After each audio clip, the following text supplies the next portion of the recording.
오전에는 저희가 3장을 살펴봤습니다. 오후에 이제 4장을 살펴보도록 하겠습니다. 계속해서 다니엘서 강의를 하는데요. 먼저 잠깐 기도하겠습니다. 하나님 아버지, 주님의 말씀과 저희의 마음에 복을 주셔서 주님의 말씀을 통해 저희가 진리를 배우고 배운 것에 온전히 거할 수 있도록 도와주시기 원합니다. 예수님의 이름으로 기도드렸습니다. 아멘.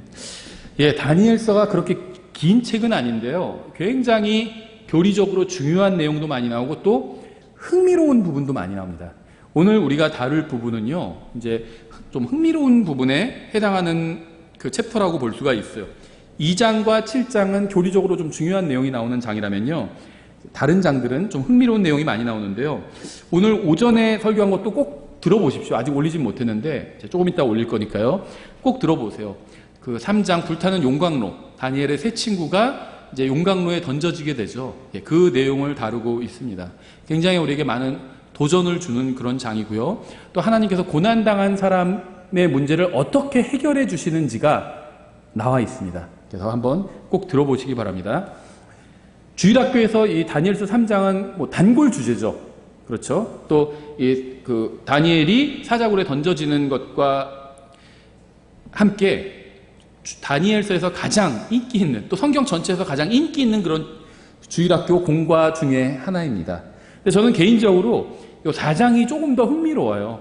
왜냐면 4장은요, 정말 예언적으로도 의미가 있지만, 예언적이라는 건요, 이 적그리스도의 모습을 보여주고 있거든요. 근데 그뿐만 아니라 구원받지 못한 사람의 상태를 보여줍니다. 구원받지 못한 사람은 하나님 앞에서 마치 짐승과도 같거든요.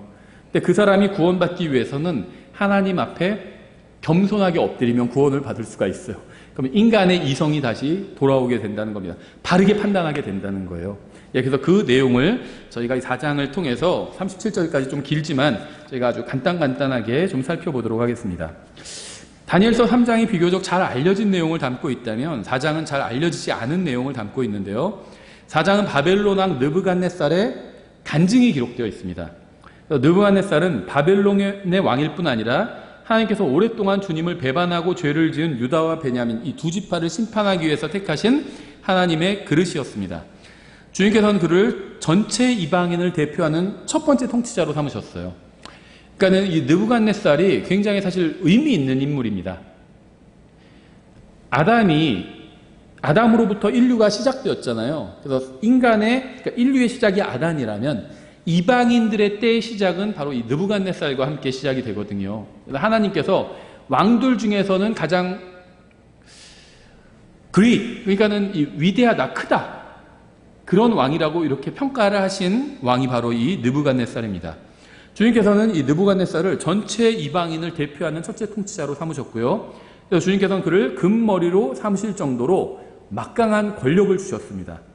문제는 그가 자신에게 그러한 권력을 주신 지극히 높으신 하나님을 제대로 알지 못했다는 게 이제 그의 문제였죠. 참고로 좀 그냥 말씀을 드리면요, 이 느부갓네살은 다니엘서에서 구원받은 사람의 모습을 상징적으로 보여주기도 합니다.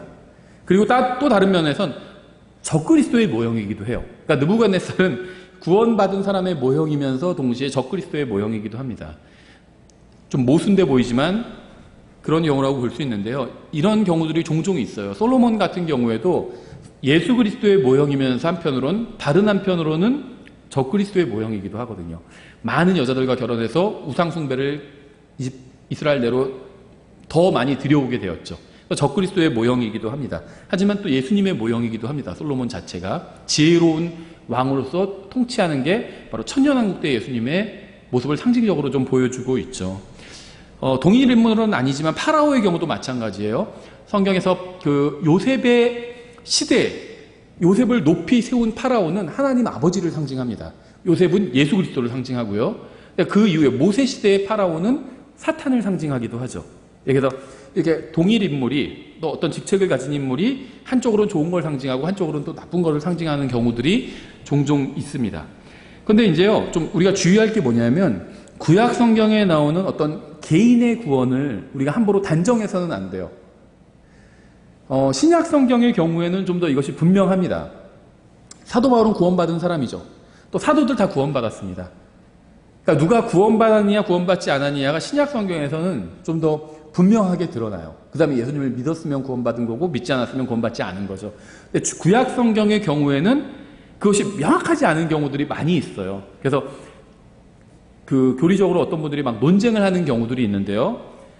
아담 같은 경우에는 구원받았다고 봐야 되겠죠. 죄를 지었지만 하나님께서 가죽옷을 입혀주셨고 양을 희생해서 가죽옷을 입혀주셨잖아요. 그래서 구원받았다고 보는 게 합당하겠죠. 아벨 같은 경우도 구원받았다고 봐야 되겠죠. 가인은 구원받지 못했다고 봐야 되겠죠. 뭐 이렇게 쉬운 사람도 있어요. 구분하기가. 근데 좀 어려워지는 사람도 있어요. 다윗은 구원받았죠. 사울은 어떨까요? 약간 논쟁이 있어요. 근데 저희가 나중에 이 역사서도 공부할 거예요. 지금 이제 주중 성경 공부 시간에 저희가 모세오경을 하고 있죠. 그래서 레위기 끝났고 창세기 끝났고 출애굽기 하고 있는데 출애굽기 한 3분의 1 이상 왔어요. 한 40% 왔습니다. 이제 출애굽기 끝나면 민수기, 신명기 이어서 나가고요. 그 다음에 역사서 들어갈 겁니다. 그래서 저희가 역사서를 다룰 때 그때 좀 더 이야기를 할 텐데요. 다윗은 구원받았는데 사울은 논쟁이 있어요. 근데 요나단은 어떨까요? 요나단은 구원받았죠.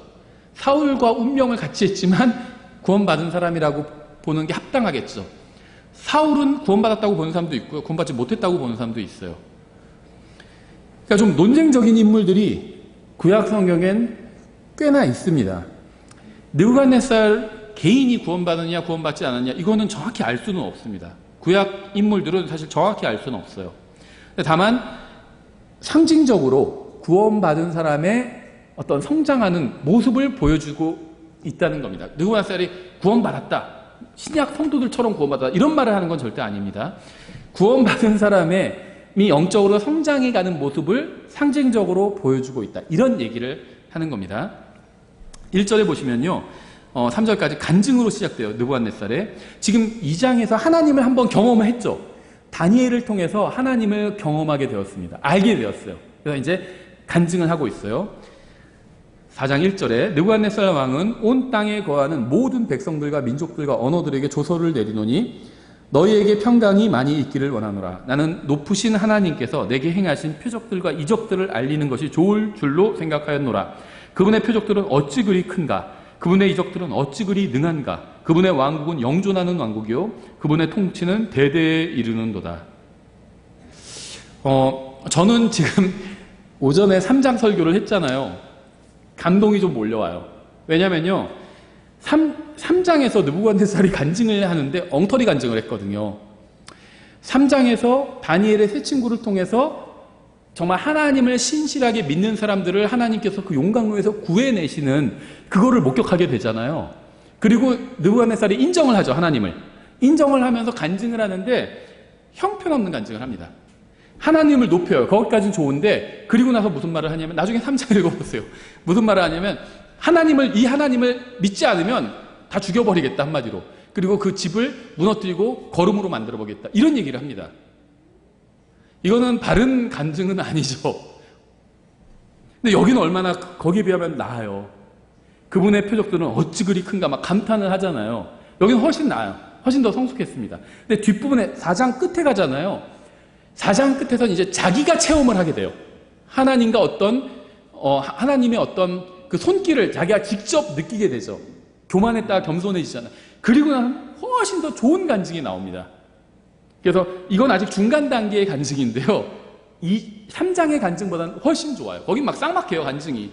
하나님을 제대로 하나님의 은혜를 맛봤다면 할 수 없는 말들.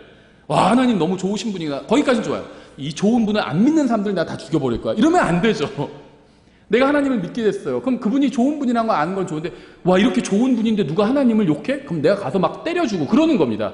그러면 안 돼요. 그 사람한테 하나님이 얼마나 좋은 분인지 얘기를 해줘야지 왜 그 사람을 괴롭혀요. 막 때리고 죽이고 그러면 안 된다는 거죠. 근데 느부갓네살이 3장에서는 그런 태도를 보여요. 그러니까 아직 하나님에 대한 개념이 성숙하지 못한 거죠. 아직 어려서 그런 겁니다. 어떤 영적으로 어려서 그런 거예요.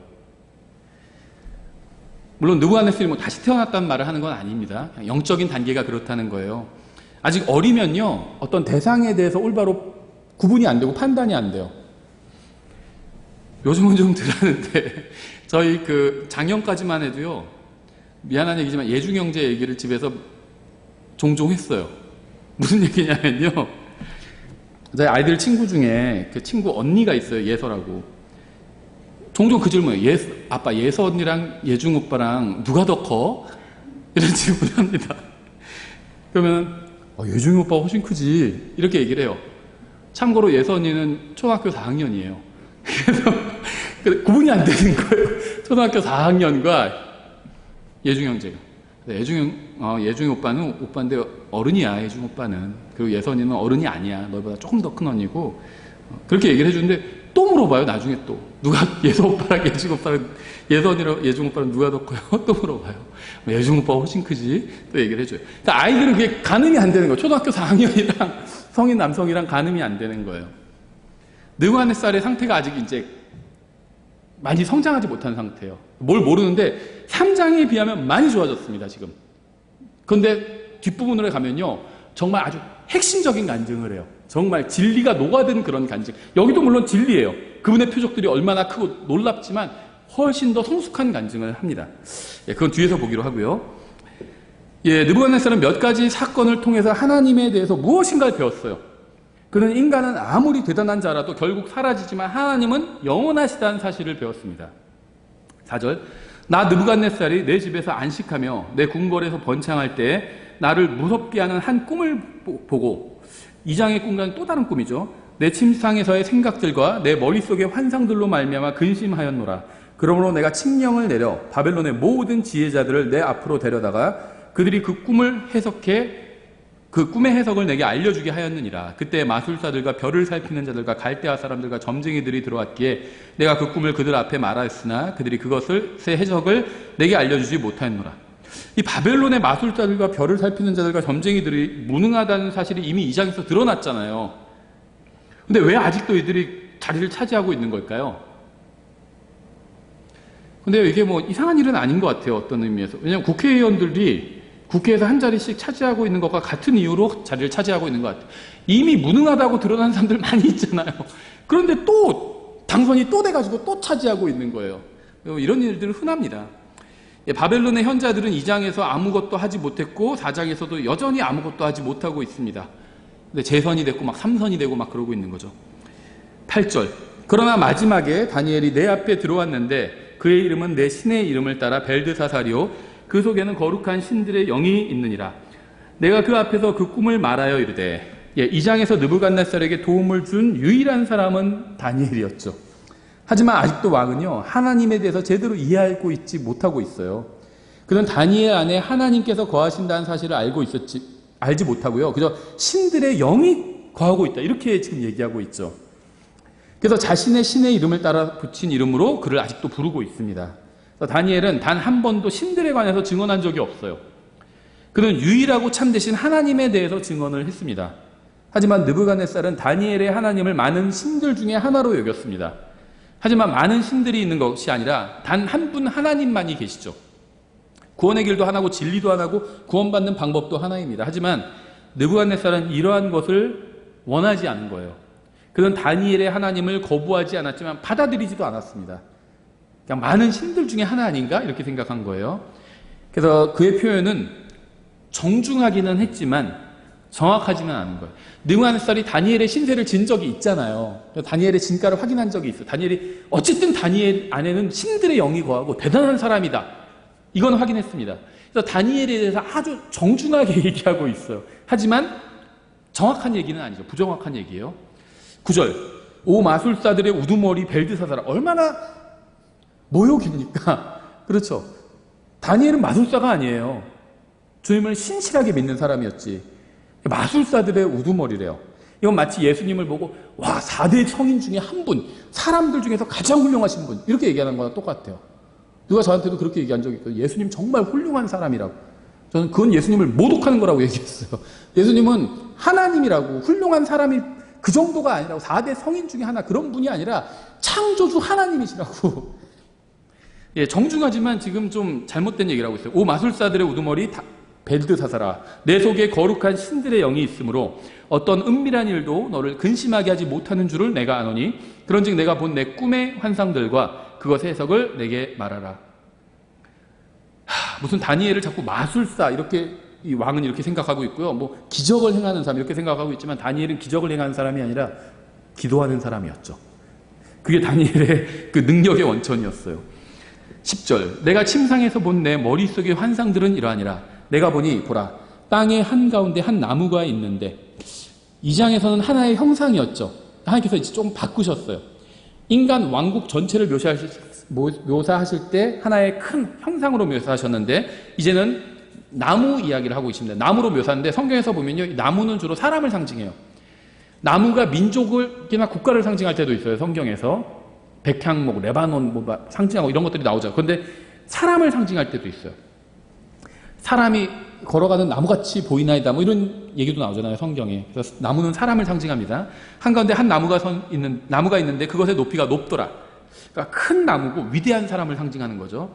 그 나무가 자라서 강하게 되고 그것의 높이가 하늘에까지 다, 엄청 큰 나무네요. 하늘에까지 닿았어요. 그것의 모습이 온 땅의 끝까지 이르렀으며 그것의 잎사귀들은 아름답고 그것의 열매는 많아서 그 나무 안에 모든 사람이 먹을 것이 있고 또 들의 짐승들이 그 밑에 그늘에 있으며 하늘의 날짐승들이 그것의 가지들에 깃들이고 모든 육체가 거기서 먹을 것을 얻더라. 예, 여기서 나오는 나무는 세상 사람 모두 볼 수 있을 만큼 컸습니다. 위대한 사람이었겠죠. 아주 큰 사람이었어요. 이 나무는 모든 세상 사람의 필요를 채워줄 수 있는 그런 큰 나무였습니다. 13절 내가 내 침상에서 내 머릿속의 환상들 속에서 보는데 보라 한 순찰자 곧 한 거룩한 자가 하늘로부터 내려와 크게 외치며 이같이 이르되, 나중에 저희가 살펴볼 텐데요, 이 순찰자는 영적인 존재라고 보시면 됩니다. 통치자라고, 뭐 페르시아의 통치자 이런 식으로 통치자라고 보시면 돼요. 어떤 천사를 막아섰던 그런 통치자 같이 영적인 존재예요. 인간은 아니에요. 나중에 저희가 따로 다루겠습니다. 이 순찰자에 대해서는. 한 순찰자 곧 한 거룩한 자가 하늘로부터 내려와, 하늘로부터 내려오잖아요. 인간이 아니에요. 크게 외치며 이같이 이르기를 그 나무를 베어내고 그것의 가지들을 자르며 그것의 잎사귀들을 흔들어 떨고 그것의 열매를 흩으며 짐승들을 그 밑에서 떠나게 하고 날짐승들을 그것의 가지들에서 떠나게 하라. 순찰자의 말이 굉장히 사납고 극단적이죠. 나무를 거의 파멸시켰습니다. 그러니까 여기서 모든 느부갓네살의 고민이 시작된 거죠. 아주 크고 좋은 나무를 봤어요. 그러면 일반적으로 세상 사람들도 꿈에서 막 크고 좋은 나무를 보고 이런 거 보면 아주 길몽이라고 하잖아요. 그래서 와 좋다고 했는데 갑자기 다 잘려버린 거예요. 그러니까 이제 막 뭔가 불안해지기 시작한 겁니다. 이게 뭐지? 하면서 15절 그럼에도 불구하고 그것의 뿌리들의 그루터기는 땅에 남겨두되, 이게 항상 하나님의 은혜와 긍휼인 것 같아요. 기회를 주시는 겁니다. 한 번 더 기회를 완전히 끝내버리실 수 있었어요. 하나님께서는 그동안 많이 참아주셨습니다. 한 번 더 기회를 주시는 거예요. 그루터기는 땅에 남겨두되 새와 노띠로 메고 들의 연한 풀 가운데 있게 하라. 또 그것을 하늘의 이슬에 젖게 하며 그의 몫이 땅의 풀 가운데서 짐승들과 함께 있게 하라. 그의 마음을 바꾸어 사람의 마음과 같지 아니하게 하고 짐승의 마음을 그에게 주며, 와 이것만 보면 사람이 짐승이 됐어요. 유다가 마귀가 되었죠. 사람이 짐승이 되었어요. 나중에 대환란 때도 누군가 짐승이 되겠죠. 이건 사실 정확하게 알 수는 없는데요. 엘리야의 영이 침례인 요한에게 임할 수 있었죠. 그래서 그러면은 침례인 요한이 엘리야가 되는 거죠. 정확히 우리가 이게 어떻게 이루어지는지 이해할 수는 없습니다. 그냥 성경이 그렇다고 하는 데까지만 얘기하는 거예요. 누군가 나중에 짐승이 될 겁니다. 여기서 상징적으로 보여주고 있어요. 짐승의 마음을 그에게 주며 7대가 그의 위로 지나가게 하라. 하필 7대, 7년이에요. 짐승이 몇 년간 활약을 할까요? 7년간 활약하겠죠. 전 3년 반은 평화롭게, 후 3년 반은 이제 공포 정치로 본색을 드러내겠죠. 느부갓네살의 꿈은 굉장히 자세하고 확고하고 의도가 분명한 꿈이었습니다. 일반적인 꿈은 비논리적이거나 불확실한 내용으로 된 경우가 많은데 느부갓네살의 꿈은 너무나도 명확하고 구체적이었고 또 논리적이었어요. 그래서 더 충격적이었던 거예요. 느부갓네살이. 17절 이 일은 순찰자들의 칙령에 따른 것이요 어떤 영적인 존재들이 정한 일이래요. 이 요구는 거룩한 자들의 말에 따른 것이니 그 목적은 지극히 높으신 이가 사람들의 왕국에서 다스리시고 자기 뜻대로 그것을 누구에게든지 주시며 또 사람들 중에서 가장 비천한 자를 그것 위에 세우시는 줄을 산자들이 알게 하려 함이라 하였느니라. 나 느부갓네살 왕이 이 꿈을 보았나니 오 벨드사사라 이제 너는 그것의 해석을 밝히 고하라. 이제 뭐 경험이 있기 때문에 다니엘이 알고 있다 이렇게 생각하는 거죠. 내 왕국의 모든 지혜자들이 능히 해석을 내게 알려주지 못하였으나 너는 할 수 있나니 거룩한 신들의 영이 내 속에 있느니라. 뭔가를 좀 잘 모르고 있는 거예요. 그렇죠. 그리스도인들이 기도응답을 받는 게 마치 그리스도인들이 무슨 뭐 수련을 해가지고 무슨 대단한 공력을 쌓아서 뭐를 이뤄내는 것처럼 착각하고 있는 겁니다. 그게 아니죠. 하나님께서 해주신 거예요. 하나님께서. 능력은 그리스도인에게 없습니다. 하나님께 능력이 있는 거고 그 하나님 앞에 겸손히 무릎 꿇고 나와서 간구했을 뿐이죠. 좀 들어달라고 부탁했을 뿐이에요. 좀 하나님 저를 불쌍히 여겨주십시오 이렇게 간구했을 뿐이지 그리스도인이 무슨 뭐 주문을 외워가지고 뭔가를 이뤄낸 게 아닌데, 세상 사람이 봤을 때 저 사람 무슨 신앙생활 열심히 하도 잘 되는 거 보니까 무슨 뭐 능력이 있나 보다, 주문을 외우나 보다 이렇게 생각하는 거죠. 우리는 기록된 말씀인 성경을 가지고 있고요. 우리 안에 성령님께서 들어와 계십니다. 그래서 우리는 이 말씀을 어렵지 않게 이해할 수 있어요. 게다가 거의 대부분의 경우에 성경은 기록된 그대로 이해하면 됩니다. 하지만 느부갓네살은 기록된 그대로 해석하지 않았기 때문에 하나님께서 계시로 주신 자신의 꿈을 이해하지도 못했고 또 이제 해석하지도 못했습니다.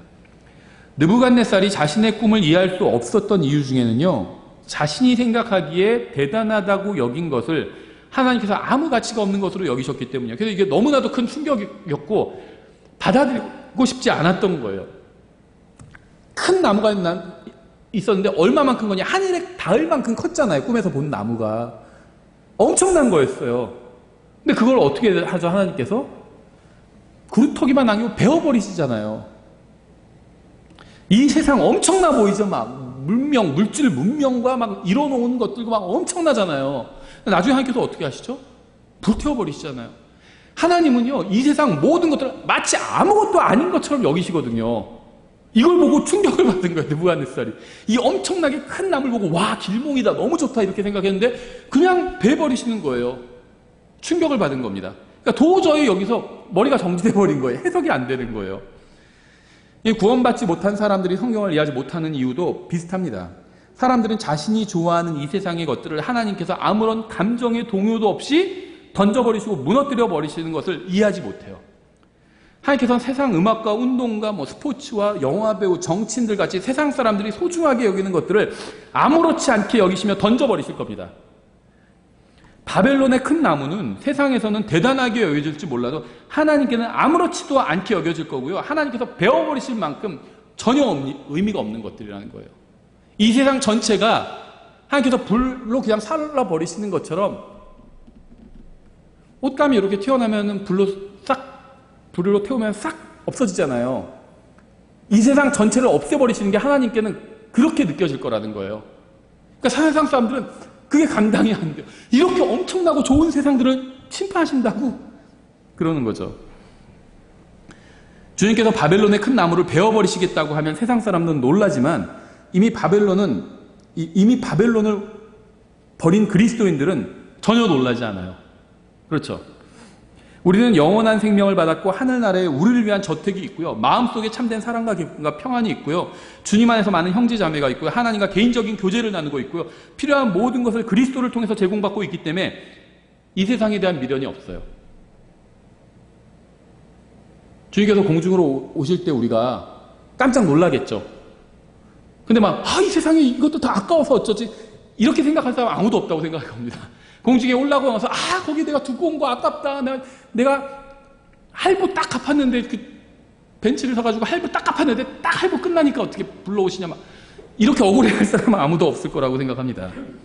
미련이 없어요, 이 세상에. 그래서 이 세상을 불살라버려도요, 그리스도인들은 편안합니다. 마음이 전혀 상관이 없어요.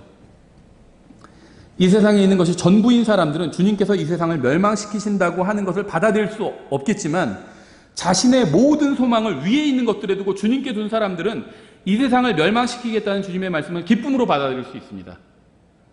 내 보화가 여기 있지 않거든요. 하늘에 있어요. 난 하늘에 다 감춰놨어요, 내 보화를.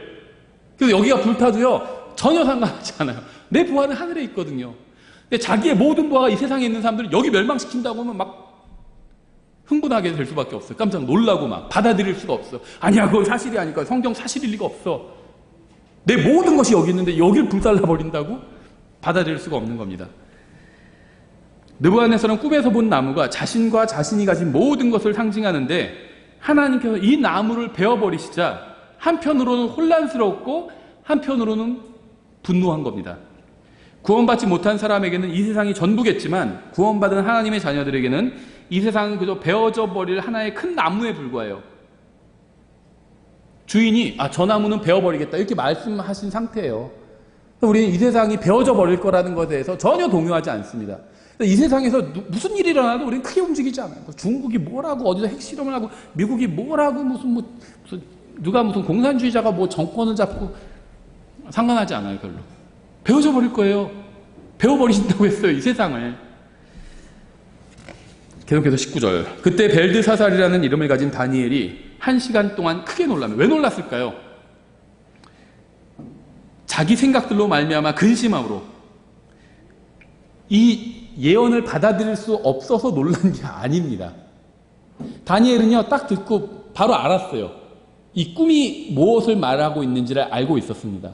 근데 놀란 이유는요, 이걸 왕에게 말해줘야 돼요. 이 나무가 당신인데 당신이 베어질 거라는 사실을 말해줘야 됩니다. 고민 안 되겠어요? 고민되겠죠. 자기 생각들로 말미암아 근심함으로 이거 어떻게 얘기하지? 고민한 거예요. 왕이 말하여 이르되 벨드사살아 그 꿈이나 그것의 해석으로 말미암아 근심하지 말라며 벨드사살이 응답하여 이르되 내 주여 그 꿈이 왕을 미워하는 자들을 향하고 그것의 해석이 왕의 원수들을 향하기를 원하다이다. 이게 무슨 말이죠? 다니엘은요 꿈의 내용으로 인해서 놀란 것이 아니라 그 꿈이 왕에게 임한다는 사실로 인해서 놀랐습니다. 앞으로 왕에게 임할 좋지 않은 일을 왕에게 말해줘야 된다는 사실로 인해서 놀란 거예요. 그래서 그 꿈이 왕을 미워하는 자들을 향하고 그것의 해석이 왕의 원수들을 향하기를 원하나이다. 이 말의 의미는요, 정말 제가 이런 말하고 싶지는 않지만 이런 말이에요.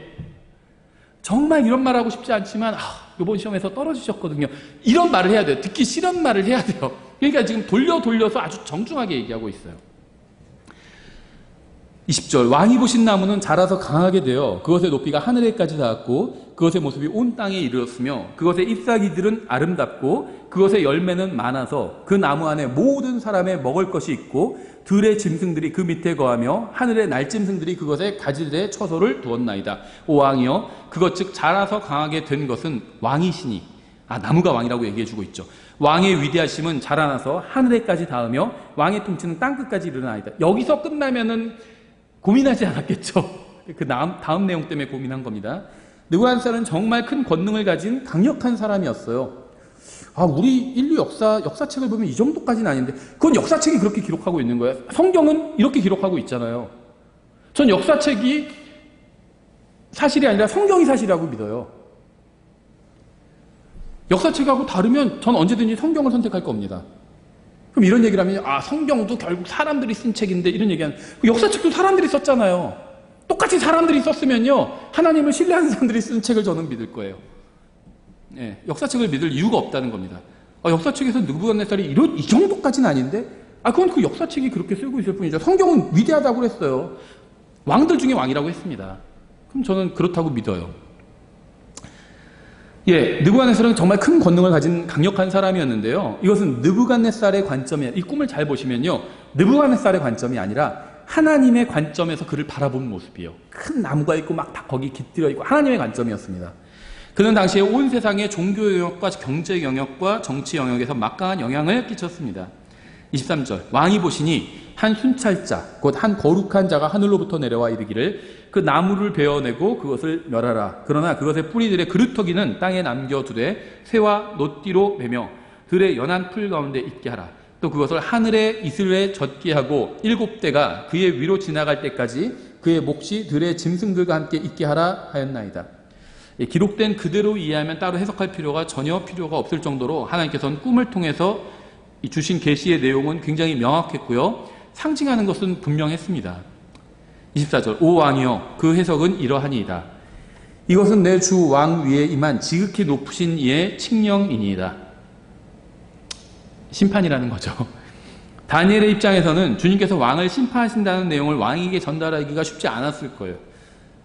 여러분 회사 다니고 있으면 사장한테 나쁜 보고를 해야 된다고, 그거나 똑같아요. 올 실적을 보고해야 되는 자리인데 완전히 마이너스 30%예요. 막 당당하게 제가 이렇게 얘기할 수 없잖아요. 좋게 얘기할 수 없잖아요. 정말 표정부터가 정말 아주 안타깝다는 표정을 지어가면서 얘기를 해야 되죠. 그래서 최대한 조심스럽게 설명하면서 이 모든 내용은 자기의 머리에서 나온 내 생각이 아니라 하나님의 계시라는 사실을 분명히 밝히고 있어요. 이것은 내 주 왕 위에 임한 지극히 높으신 이의 칙령이니. 제 생각을 말씀드리는 게 아니에요. 지금 얘기하는 겁니다.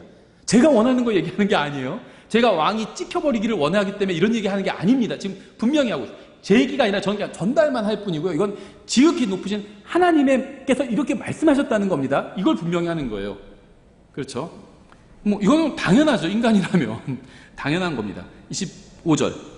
곧 그들이 왕을 사람들에게서 몰아내리니 왕의 거처가 들의 짐승들과 함께 있을 것이요 그들이 왕으로 하여금 소처럼 풀을 먹게 하며 하늘의 이슬로 참이슬 같은 거 아니에요. 하늘의 이슬로 왕을 적시리이다.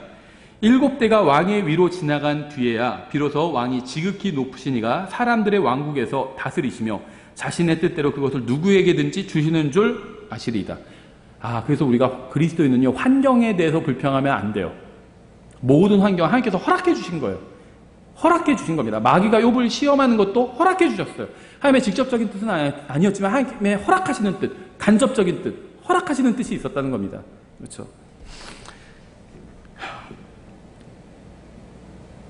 그래서 이것은요, 이 세상의 통치자에게 주신 하늘의 통치자의 예언의 말씀이에요. 왜 이런 말씀을 주셨을까요? 오늘 오전에 한 3장의 내용이 나와 있죠. 다니엘이 아주 교만하게, 다니엘이 아니라 느부갓네살이 아주 교만하게 행했습니다. 하나님께서 느부갓네살은 금이고, 그 다음에 은이고, 쇠고, 이런 왕국들이 올 거라고 하는데 형상을 느부갓네살이 3장에서 어떻게 만들었는지 아시죠? 금으로 다 만들어버렸어요. 자기가 금이라고 하면 그 다음에 은이 와야 되잖아요.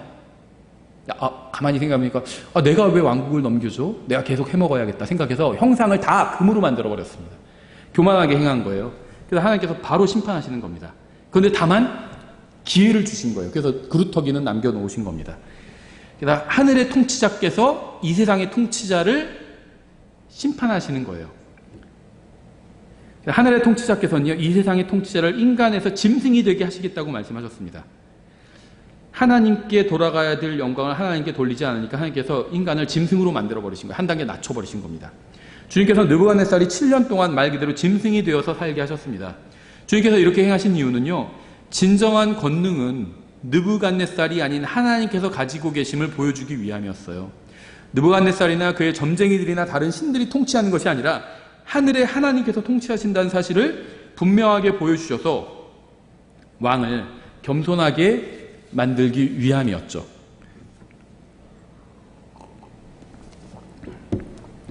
하나님께서 이렇게 행하신 이유는요, 느부갓네살이 하나님을 알지 못한 채 교만한 상태로 죽지 않게 하기 위함이었습니다. 느부갓네살은 이게 굉장히 싫었겠죠. 우리가 성경을 다 끝까지 본 다니엘의 결말까지 다 봤잖아요. 그 입장에서 보면 하나님께서 느부갓네살에게 굉장히 많은 배려를 해주신 거예요. 그냥 심판하셔도 됐어요. 그냥 죽여버리셔도 됐습니다. 그냥 지옥에 보내셔도 됐는데 한 번 더 기회를 주신 거예요. 교만한 채로, 사람이 교만한 채로 죽지 않게 하기 위해서 기회를 주신 겁니다. 마치 죄를 짓고 숨은 아담과 이브에게 찾아오셔서 그들이 망쳐놓은 문제를 해결해 주신 것처럼 교만으로 인해서 망가진 느부갓네살에게 인생을 바로잡고 하나님 앞에 바로 설 수 있는 기회를 주기 위해서 이러한 일을 벌이신 것이었습니다. 느부갓네살은 대단히 큰 왕이었어요. 누구도 그에게 교만하지 말고 겸손하라는 말을 할 수가 없었습니다. 그런 말 하기 쉽지 않아요. 야, 넌 너무 교만해. 겸손해야 돼. 이런 말을 아랫사람이 할 수가 없잖아요. 느부갓네살은 인간 중에서 그 시대에 가장 높은 사람이었어요. 누구도 그 말을 할 수가 없어요. 폐하께서는 너무 교만하십니다. 누가 이런 말을 하겠어. 그랬다가 바로 끌려나가서 사자굴에 던져지든지 용광로에 던져지든지 하겠죠. 누가 그런 말을 할 수 있겠어요. 아무도 그런 말을 할 수가 없었어요. 그러니까 높은 자리에 오른다고 해서 그게 꼭 좋은 것도 아니에요. 나의 잘못을 말해줄 사람이 거의 없어지게 돼요. 뭐 옛날에 우리나라에서 그런 일 있었잖아요. 방국교도 시원하시겠습니다. 그랬다고 하잖아요. 잘못된 행동을 해도요, 아부하게 돼요. 다 아부했겠죠. 와, 왕처럼 겸손하신 분은 못 봤습니다. 막 그랬겠죠, 점쟁이들은. 나처럼 겸손한 사람 나도 못 봤어. 교만한 사람들이 이렇게 얘기해요. 거꾸로예요. 교만한 사람은 자기가 겸손하다고 생각해요. 전 그런 사람 봤어요. 진짜로. 그리스도인이라고 하면서도 나처럼 겸손한 사람 봤어? 이렇게 얘기하더라고요. 와, 정말 교만하다. 그렇게 생각했거든요. 겸손한 사람은 자기가 교만하다고 생각해요. 그래서 가장 높으신 분께서 그가 직접 그가 교만을 버리고 겸손해질 수 있도록 도와주신 겁니다. 26절 또 그들이 그 나무 뿌리들에 그루터기를 남겨두라고 명령하였은즉 하늘들이 다스림을 왕이 안 뒤에야 왕의 왕국이 왕에게 확실히 돌아가리이다. 그런즉 오 왕이여 나의 권고를 받으시고 의로 왕의 죄들을 끊어버리시며 가난한 자에게 긍휼을 베품으로써 왕의 불법들을 끊어버리소. 높은 마음을 품지 말고 왕이나 저 가난한 사람들이 사실 하나님 앞에서 다 똑같다는 거예요. 긍휼을 좀 베풀라고. 그래서 너무 좋은 조언을 해주고 있는 거죠. 그것이 혹시라도 왕의 평안함을 늘리리이다 하니라. 다니엘은 굉장히 강력한 설교를 느부갓네살에게 했습니다. 왕의 죄들을 끊어버리시고, 이거 진짜 목숨 걸고 이런 얘기를 했을 거예요. 누가 감히 절대 권력자예요. 자기가 꾼 꿈을 맞추지 못하면 그 사람을 죽이고 그 다음에 집을 거름더미로 만들어도 아무도 뭐라고 못해요. 탄핵도 못해요. 절대 권력자에게 당신의 죄들을 끊어버리시고 이런 말을 하는 게 쉬운 얘기가 아니에요. 정말 침례인 요한만큼이나 담대했죠. 침례인 요한은 어떻게 됐죠? 그랬다가 이 동생의 아내를 취하는 것이 옳지 않다 그랬다 어떻게 됐죠? 목 잘려서 쟁반에 올려지게 됐잖아요. 아주 다니엘은 담대한 설교를 했어요. 대부분의 설교자들은 이런 식의 설교를 하고 싶어 하지는 않습니다. 여기는 긍정적인 이유와 부정적인 이유가 있는데요. 이 설교자들은 대상을 특정해서 한 사람 개인을 향해서 설교해서는 안 돼요. 사실은 강단에서는. 굉장히 이건 비겁한 거예요. 스펄전은 겁쟁이들의 그 캐슬, 성이다 이렇게 불렀거든요. 강단을. 여기서 막 욕해요. 다른 사람 욕해요. 은근히 누군지 특정하지 않는 것 같지만 사실은 다 특정을 하면서 막 욕을 합니다. 그건 굉장히 비겁한 짓이에요. 강단은 하나님의 말씀을 선포하고 가르치는 것이지 자기 마음의 불편을 불편하게 하는 사람을 욕하는 그런 자리가 아니거든요. 개인을 욕하거나 또 개인을 저는 방어해서도 안 된다고 생각해요. 저는 제가 아주 존경하는 목사님이 있거든요. 누가 그 사람 욕해도 제가 강단에서 그 사람에 대해서 변명한 적은 없어요. 개인적인 자리에서 누가 욕하면 제가 변명해줘요. 그건 좀 잘못 알고 계신 거다. 설명을 해주는데 강단은 누구를 욕하거나 누구를 변명하는 자리로 쓰진 않아요. 저는 그런 적이 있다면 그건 제가 잘못한 겁니다. 저는 그렇게는 안 하려고 그래요. 강단에서는 하나님의 말씀만 선포하는 자리예요. 자기 변명을 해서도 안 돼요. 자기가 청 변명하고 싶으면 개인적으로 자기 욕한 사람 찾아가서 변명을 하세요. 차라리 지금 형제님 오해하고 있다. 나 그렇게 한 적 없다. 개인적으로 하세요. 강단에서는 하지 말라는 거예요. 왜 강단을 자기 변명하는 자리로 막 써요. 자기 자랑하고 목사들이 자기 변명하고 그런 자리로 쓰면 안 돼요. 또 자기가 싫어하는 자기 막 라이벌들 욕하고 교회 내에서 막 말 안 듣는 사람 욕하고 그런 자리로 쓰면 안 됩니다. 하나님의 말씀을 선포하는 자리로만 써야 돼요. 그래야지 하나님께서 능력을 더해 주실 수가 있겠죠. 강단에서는요 하나님만 높임받아야 되고요. 하나님의 말씀만 디펜드 해야 됩니다. 방어해야 돼요. 그 외에 누구도 방어할 필요가 없어요. 하나님의 말씀만 선포해야 됩니다. 개인을 강단에서 욕하면요 바로 잡히기보다는 상처만 입게 돼요. 가만히 있어봐. 이거 목사님이 지금 내 얘기하는 것 같은데 그 사람 바로 잡히지 않아요. 상처만 입고 교회 떠나게 됩니다.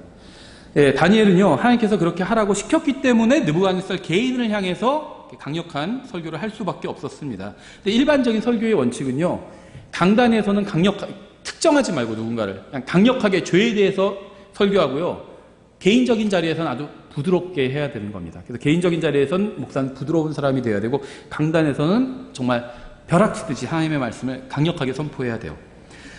다니엘은 좀 예외적인 경우였다는 겁니다.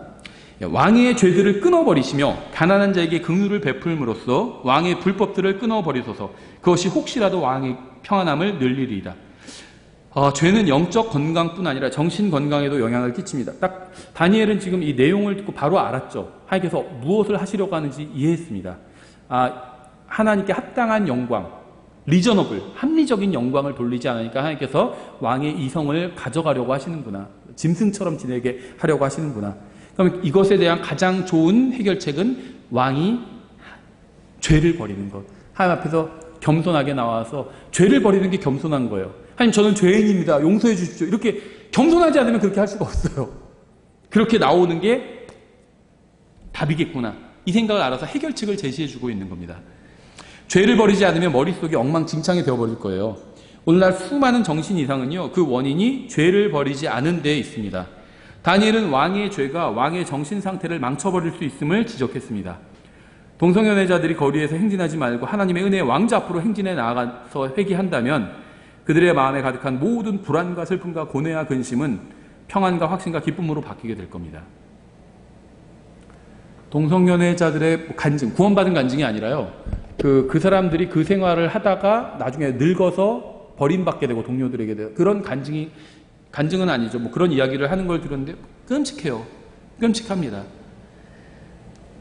그런 끔찍함에서 벗어날 수 있다는 거예요. 거리에서 무슨 뭐 동성연애 페스티벌 같은 거 하지 말고 하나님의 은혜 왕자 앞으로 행진해 나아간다면 문제가 해결될 수 있다는 겁니다. 28절 이 모든 일이 느부갓네살 왕에게 임하니라. 12달의 끝에 1년 동안 하나님께서 기회를 주신 겁니다. 지금 다니엘이 해결책을 제시했잖아요. 하나님 앞에 겸손하게 나와서 회개하면 해결될 수도 있습니다. 이런 얘기를 했잖아요. 그러니까 하나님의 심판은요, 국가에 대한 심판은 항상 그대로 임합니다.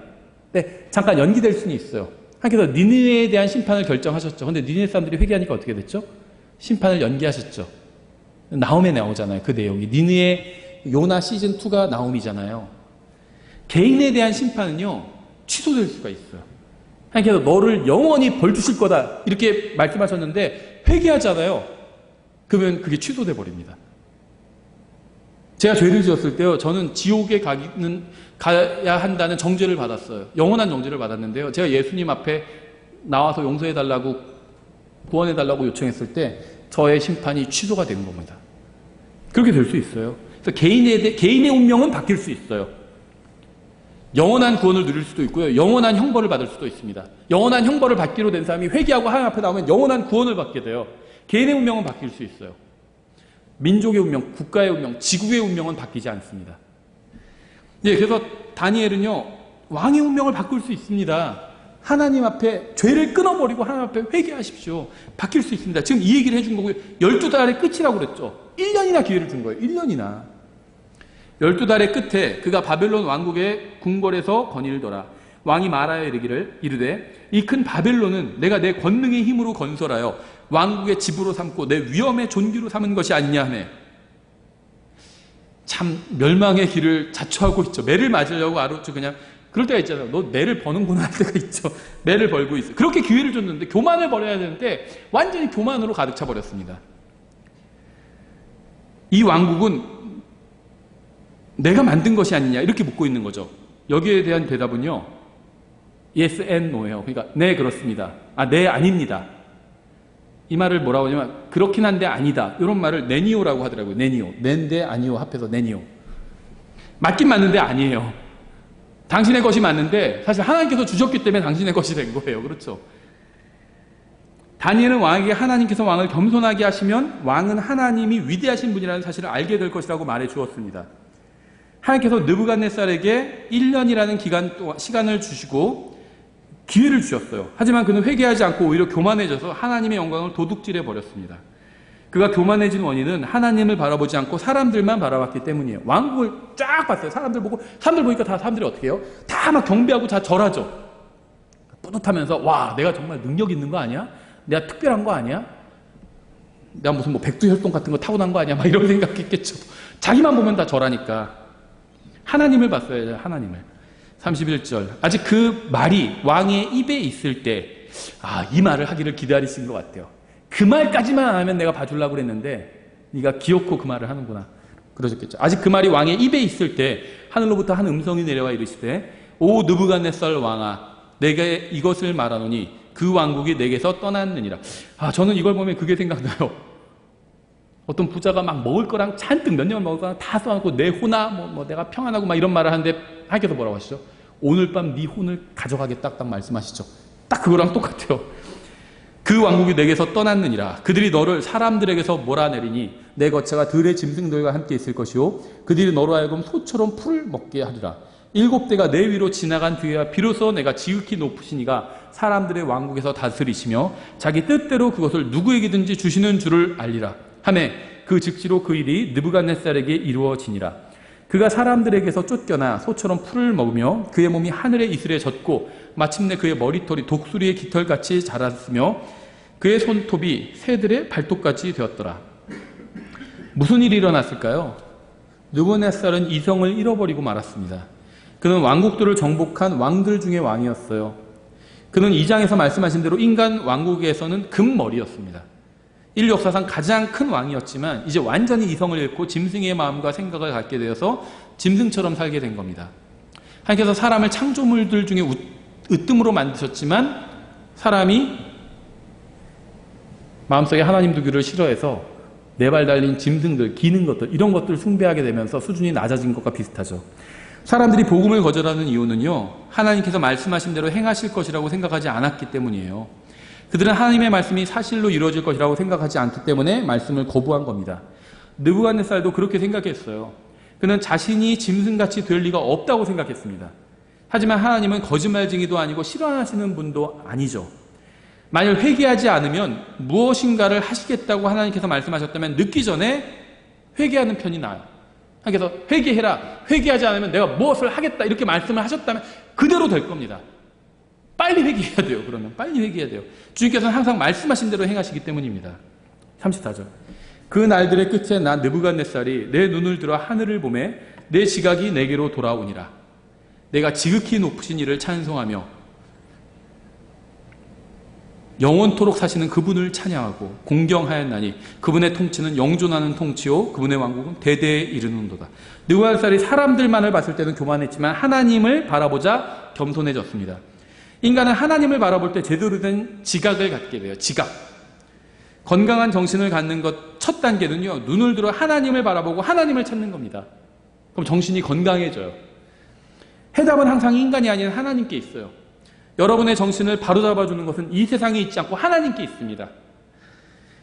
제가 어떤 목사님 사역과 자녀 양육과 인생에 있어서 모두 성공한 것처럼 보이는 분이었어요. 사실 정신적으로 문제가 있는 분이었습니다. 교회 사람들도 많이 모이고요. 자녀들도 다 성공했고 가정적으로 겉으로는 문제가 없어 보였지만 아무도 그에게 문제가 있다는 사실을 몰랐어요. 겉으로는 좋아 보였기 때문에 그분이. 하지만 그분의 마음속에는요. 마음속 깊은 곳에 있는 문제로 인해서 혼자 괴로워했어요. 절망했고. 그래서 결국 하나님 앞에서 회개하고 나서 모든 것이 정상으로 돌아왔다고 그렇게 나중에 간증을 했습니다. 답은 항상 하나님께 있어요. 그분 앞에 서는 것이 가장 시급한 문제입니다. 항상. 거울을 보이지 말고, 거울을 보면 누가 보이나요? 자기 원수가 보여요. 자기 욕심. 거울을 보지 말고요. 하나님을 바라본다면 문제를 해결할 수가 있어요. 내가 지극히 높으신 이를 찬송하며 영원토록 사시는 그분을 찬양하고 공경하였나니 그분의 통치는 영존하는 통치요 그분의 왕국은 대대에 이르는도다. 이것이 문제를 해결하는 단계입니다. SNS는 모든 관심을 자신에게 두게 만들죠. 하지만 자신에게 관심을 집중해서는 바른 정신을 가질 수가 없어요. 하나님을 바라보고 그분께 관심을 두어야 마음과 생각이 바로잡히게 됩니다. 영존하는 하나님께서 우리에게 관심을 보이시고 우리를 위해서 자신의 유일한 아들의 생명마저 내어주셨어요. 오직 주님께만 이 세상과 다음 세상에서 누릴 수 있는 풍성한 생명이 있습니다. 자신이나 다른 사람만 바라보고 살지 말고 눈을 들어서 하나님을 바라보면 인생의 문제가 풀리기 시작할 겁니다. 35절. 그분께서는 땅의 모든 거주민을 아무것도 아닌 것으로 여기시며 하늘의 군대 안에서든지 땅의 거주민들 가운데서든지 자신의 뜻대로 행하시나니 아무도 그분의 손을 멈추게 하거나 그분께 이르기를 당신이 무엇을 하나이까 하지 못하리라. 요즘은 SNS에서 몇 명이나 자기 글에 좋아요 눌렀는지 민감한 사람들이 굉장히 많아요. 그렇죠? 뭐 구독과 좋아요 눌러주세요 막 이런 거 꼭 하고요. 만약 하나님께서 SNS에 접속하신다면 모든 사람들의 게시물에 뭘 누르실까요? 좋아요 누르실까요? 싫어요 누르실까요? 싫어요 누르실 것 같아요. 싫어요. 다 싫어요. 모든 거주민들을 아무것도 아닌 것으로 여기시는 분이에요. 하나님은. 주님께서는 땅의 모든 거주민을 아무것도 아닌 것으로 여기십니다. 하나님 제 인생을 보세요. 사람들끼리 와 훌륭하다 좋아요 막 눌러줘요. 하나님께서는 싫어요 딱 누르세요. 제 인생을 보세요. 싫어요. 하나님은. 제가 이룬 업적을 보세요. 싫어요. 하나님 싫어요 누르실 거예요. 사람들의 인생에. 그래서 하나님이 답글을 이렇게 다실 겁니다. 만약에 로그인 하신다면 하나님께서 너 자신을 보지 말고 내 아들을 보라. 너를 위해 십자가 위에서 생명을 내어주었다. 나의 사랑하는 아들이 너의 모든 죄값을 십자가 위에서 갚아주셨다. 내가 너를 구원하는 이유는 네가 잘나서가 아니라 내 아들이 십자가 위에서 피를 흘리고 죽었기 때문이다. 이게 말씀하실 거예요. 하나님께서 좋아요 누르시는 건 예수 그리스도의 십자가밖에 없어요. 그 외에 모든 사람들이 이룬 업적, 모든 것들 다 하나님은 싫어요를 누르실 겁니다. 하나님께서는요, 자신이 아무것도 아니라고 인정하는 사람만 도와주실 수 있어요. 자신이 대단한 존재라고 생각하는 사람은 도와주실 수가 없습니다. 느부갓네살도 자신이 아무것도 아니라는 사실을 깨닫고 인정하자 하나님께서 그를 도와주셔서 그의 이성이 돌아오게 되었습니다. 그는 자신의 왕궁이나 왕자가 아닌 들에서 짐승처럼 풀을 뜯다가 자신이 하나님 앞에서 어떤 존재인지 알게 되었고요. 인정하게 되었습니다. 이것이 하나님께서 우리에게 고난을 허락하신 이유예요. 그래야 우리가 우리 주제를 알거든요. 조금만 잘 돼도요, 자기가 잘나서 잘 됐는 줄 알아요. 근데 잘 못 됐을 때, 그때 이제 주제 파악이 제대로 되기 시작합니다. 내가 뭐 이 정도뿐이 안 되는 인간이었구나. 이 정도뿐이 안 되긴요. 그보다 훨씬 더 못한 인간이에요. 그래서 하나님께서 고난을 주시는 거예요. 36절. 바로 그때 내 이성이 내게로 돌아왔고 또 내 왕국의 영광을 위하여 내 존귀와 광명이 내게로 돌아왔으며 내 조언자들과 내 귀족들도 나를 찾아왔고 내가 내 왕국에서 굳게 세워지며 뛰어난 위엄이 내게 더하여 졌느니라. 무엇이 가장 이상적인 것인지 아세요? 무엇이 가장 이성적인 것. 나는 아무것도 아니고 하나님께서 모든 것이 된다는 생각이 가장 이성적인 것. 리저너블, 합리적인 생각입니다. 하나님의 말씀에 대한 생각을 바꾸면 세상은 변하지 않지만 자기는 변하게 됩니다. 하나님에 대한 관점을 바꾸면요, 세상은 그대로 있어도 나 자신은 변하게 돼요. 느부갓네살이 알던 하나님, 2장에서 알던 하나님, 3장에서 알던 하나님, 4장에서 알던 하나님이 달라요. 하나님에 대해서 바르게 알게 되고 바르게 이해하게 되자 자기 자신이 변하기 시작했다는 겁니다. 하나님의 말씀에 대한 생각을 바꾸면요, 세상은 변하지 않지만 자신은 변하게 돼요. 한번 해보세요.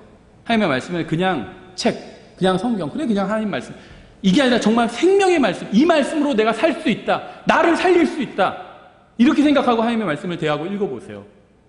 세상은 그대로지만 여러분이 변할 거예요. 느부갓네살이 주님을 인정하자 세상은 그대로였지만 그는 변했습니다. 우리가 구원받고 말씀대로 살기로 결심해도 우리의 아내나 남편이나 아이들이나 환경이나 상황은 변함이 없이 그대로지만 우리 자신은 변하게 돼요. 하나님과의 관계가 변하면요, 우리 자신이 변하게 됩니다. 우리가 하나님의 말씀을 믿고 말씀대로 살기로 해도 세상은 바뀌지 않지만 우리는 바뀌게 됩니다. 그리고 그것이 바로 주님께서 원하시는 거예요. 지금 현재 주님께서 원하시는 것은 세상이 변하는 것이 아니라 우리가 변하는 겁니다. 주님께서는 여러분이 큰 나무가 되도록 여러분의 세상을 바꿔주지 않으실 겁니다. 주님께서는 여러분을 변화시켜 주셔서 여러분이 어떤 상황이나 환경에서도 하나님과의 관계를 즐길 수 있게 해주실 거예요. 느부갓네살의 환경은 7년 전이나 변함이 없었습니다. 그가 하나님과 그분의 말씀에 대한 생각을 바꾸자 그의 마음이 변했고요. 이것이 바로 하나님께서 원하신 것이었습니다. 37절. 이제 나 느부갓네살은 하늘의 왕을 찬양하며 칭송하고 공경하노라. 그분의 모든 일들은 진리고 그분의 길들은 판단의 공의이니 교만 속에서 걷는 자들을 그분께서 능히 낮추시느니라. 제가 간증의 질이 달라졌다고 말씀드린 이유가 이거예요. 3장에서는 엉터리 같은 얘기를 했어요. 하나님은 위대하시니까 이분을 안 믿으면 나 다 죽여버리겠다, 이런 얘기를 했어요. 4장 앞부분에선 하나님을 찬송했습니다. 하나님의 일들에 놀랐어요. 4장 끝부분에서 가장 좋은 간증을 하고 있습니다. 그렇죠. 교만하면 안 된다, 이걸 깨달은 거예요. 겸손해야 된다, 하나님 앞에서는. 이걸 깨달은 겁니다. 그분의 모든 말씀, 행하신 모든 건 다 진리다. 그분의 말씀이 항상 옳다. 그분 앞에서 겸손해야 된다. 이게 정말 중요한 진리예요. 그리스도인들도 머릿속으로만 알고 실제 삶에서는 모르는, 실천하지 않는 진리거든요. 느부갓네살은 정말 중요한 교훈을 배운 겁니다. 그는 교만한 자는 하나님께 받아들여지지 않는다는 정말 중요하고 핵심적인 진리를 배운 겁니다. 마태복음 7장 이렇게 말씀하죠. 너희는 좁은 문으로 들어가라. 멸망으로 인도하는 그 문은 넓고 그 길이 넓어 거기로 들어가는 자가 많고 생명으로 인도하는 그 문은 좁고 그 길이 좁아 그것을 찾는 자가 적으니라. 하늘나라로 가는 길은 어렵진 않아요. 좁습니다. 성경에서는 너희는 어려운 문으로 들어가라 이렇게 말씀하신 적이 없어요. 어렵진 않아요. 가기 쉬워요. 근데 좁아요. 왜 좁냐면 가는 사람이 적어요. 이 길은요, 교만이 지나갈 수 없을 정도로 좁습니다. 교만은 못 지나가요. 교만을 가지고 있는 사람은 절대 못 지나가는 길입니다. 오직 겸손만이 지나갈 수 있는 길이에요. 다니엘서 4장은 건강한 정신을 갖는 비결은 겸손이라는 사실을 보여줍니다. 또한 문제의 본질은 인간이 무엇을 행하느냐가 아니라 하나님께서 무엇을 행하시느냐에 있다는 사실도 보여줍니다. 하나님께서 여러분을 겸손하게 만드시기 전에 먼저 하나님 앞에서 겸손하게 나오는 것이 좋습니다. 겸손하게 만드시는 건 좋긴 하지만 좋지 않아요. 그냥 하나님께서 겸손하라 하면 내가 알아서 겸손하는 게 그게 최고입니다. 겸손하게 만들어주시는 건 별로 좋지 않아요. 하나님께서 모든 권능을 가지고 계신 분이라는 사실을 여러분에게 경험을 통해서 알려주시는 것보다 말씀을 통해서 알려주시는 것이 훨씬 좋은 일입니다. 말씀을 통해 주님을 알게 되기를 저는 바라요. 여러분이 하나님께 매맞고 주님은 때리시면 아프시고 정말 큰 능력을 갖고 계신 분이가 이렇게 아는 것보다 말씀으로 알게 되는 게 가장 좋다는 겁니다. 주님 앞에 겸손하게 나와서 여러분의 마음을 주님께 내어드리십시오. 그러면 여러분의 상황이나 환경은 변하지 않아도 여러분의 마음은 변할 거고요. 진정한 평화가 임하게 될 겁니다. 기도하겠습니다. 하나님 아버지, 저에게 주님의 말씀인 성경을 주셔서 감사드립니다. 느부갓네살을 통해서 가장 높은 자리에 오른 사람도 주님 앞에서는 모두 헛될 뿐임을 보여주셔서 감사드립니다. 저희가 겸손한 마음으로 주님 앞에 나아가오니 주님께서 말씀을 통해서 저희 마음속에서 일하시기 원합니다. 주님을 찬양하고 또 주님을 공경하고 주님께서 행하신 모든 일로 인해서 주님께 감사를 드립니다. 예수님의 이름으로 기도드렸습니다. 아멘.